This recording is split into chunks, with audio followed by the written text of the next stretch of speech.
ان اللہ لا یستحی ان یضرب مثلا ما بعودۃ فما فوقها، بے شک اللہ اس بات میں جھجک، ہیزیٹیشن محسوس نہیں کرتا کہ کوئی مثال بیان فرمائے جو مچھر جیسی ہو یا اس سے بھی بڑھ کر، یعنی حقیر ہونے میں، کمتر ہونے میں مچھر سے بھی زیادہ حقیر ہو، ایسی کو مثال دے کر کوئی بات سمجھانے میں اللہ کو کوئی جھجک نہیں۔ جس نوعیت کی بات سمجھانی ہے، جس نوعیت کا معاملہ سمجھانا ہے، مثال بھی اسی سے ملتی جلتی عطا ہوگی۔ ہوتا کیا ہے؟ فَأَمَّا الَّذِينَ آمَنُوا وَعَمِلُوا الصَّالِحَاتِ فَأَمَّا الَّذِينَ آمَنُوا، بس وہ لوگ جو ایمان لائے، فَيَعْلَمُونَ أَنَّهُ الْحَقُّ مِنْ رَبِّهِمْ، وہ خوب جانتے ہیں کہ وہ ان کے رب کی طرف سے حق ہے۔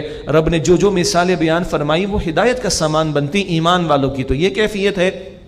اس کے برعکس وَأَمَّا الَّذِينَ كَفَرُوا، اور وہ لوگ جن لوگوں نے کفر کیا، فَيَقُولُونَ، پس وہ کہتے ہیں، ماذا اراد اللہ بہذا مثلا، اللہ تعالیٰ نے اس مثال سے کیا ارادہ فرمایا؟ اب اللہ کا تفسیرہ، یضل بہ کثیرا ویہدی بہ کثیرا، اللہ اس سے بہت سے کو گمراہ کر دیتا ہے اور اس سے بہت سے لوگوں کو ہدایت دیتا ہے۔ ایک ہی مثال، ایک ہی تمثیل، ایک ہی پیربل، ایک ہی آیت، ایک ہی واقعہ بیان ہوا، کچھ لوگوں کے لیے ہدایت کا سامان بن گیا، اور جو ہر دھرمی میں مبتلا ہیں، جن کے دلوں کے اندر ٹیڑھ ہے، ان کے لیے وہ کفر کا باعث بن جاتا ہے۔ مثال کے طور پر ایک بندے کا معدہ، اسٹمک اگر صحیح کام کر رہا ہو تو دال سبزی سے بھی گزارا ہو جائے گا، نیوٹریشن مل جائے گی، لیکن کسی کا معدہ ہی گڑبڑ ہو تو بہترین حفظانے صحت پر کے اصولوں کے مطابق بنی ہوئی غذا بھی اس کو کھلائیں تو اس کی تکلیف میں اور اضافہ ہوگا۔ نیت میں ٹیڑھ ہو تو ہر بات ٹیڑھ ہی پیدا کرے گی، اور نیت میں اخلاص ہو تو چھوٹی سی مثال بھی ہدایت کا سامان کرے گی۔ وما یضل بہ الا الفاسقین، اور اللہ تعالیٰ اس سے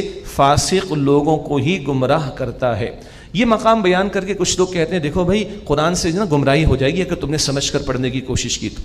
بہت پرانی بات ہے۔ سوال یہ کہ علماء نے ترجمے کس کے لیے کیے؟ علماء کے لیے، میرے اور آپ کے لیے۔ میں بھی ایک عام مسلمان ہوں، تو کیا گمراہ ہو جائیں گے اس سے؟ نہیں۔ گمراہ کون ہوگا؟ آگے اللہ خود بیان فرما رہے ہیں۔ تو یہ نہ کہا جائے کہ قرآن سمجھ کے پڑھو گے تو گمراہ ہو جاؤ گے، استغفر اللہ۔ تو پھر بقول ڈاکٹر ذاکر نائک کے، اللہ تعالیٰ ان کی حفاظت فرمائے، عرب کے لوگوں پر پابندی ہونی چاہیے کہ وہ اردو میں پڑھیں تاکہ ان کو سمجھ میں نہ آئے۔ جن کو سمجھ میں آ گئی ان کا بھلا، جن کو سمجھ میں نہیں آئی سحری تک سمجھ آ جائے گی انشاءاللہ تعالیٰ۔ ٹھیک، تو عرب کے لوگوں پر پھر پابندی لگائی جائے کہ بھائی ان کو سمجھ آ جائے گی تو وہ اردو میں پڑھیں۔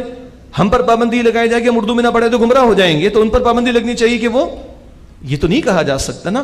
ہاں، قرآن کے سمجھنے سیکھنے کے لیے کچھ آداب ہیں، کچھ تقاضے ہیں، پچھلی نشست میں کچھ بیان بھی ہوا، آئندہ بھی ہم بیان کریں گے۔ اور